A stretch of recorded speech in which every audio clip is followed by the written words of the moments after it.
আসসালামু আলাইকুম। আমরা এখন আছি সুন্দরবন জঙ্গলের ভিতরে, গহীন জঙ্গলে। তো আমরা হাঁটতে হাঁটতে হাঁটতে অনেকটা ভিতরে যাই। তো আমি একটু বেশি ভিতরে যেতে পারিনি, কারণ আমার কাছে অনেক খারাপ ভয় লাগছিল। তো এত ঘন জঙ্গল যে আগে কখনো দেখিনি, এত ভয়ানক জঙ্গল, মনে হয় কি এই বাঘ এসে পড়লো।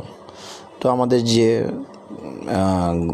জঙ্গলের ভিতরে আমরা ঘোরাঘুরি অনেকক্ষণ করার পরে আমরা কিছুক্ষণ পরপর কুমির দেখি, হরিণ দেখি। তো এখন আমি এই ভিডিওটার পরে যে ভিডিওটা ছাড়বো, সে ভিডিওটাতে আমি আপনাদের দেখাবো যে বাঘের পায়ের ছাপ কতগুলো। মাত্র হরিণ নিয়ে যাচ্ছে, হরিণের পায়ের ছাপ।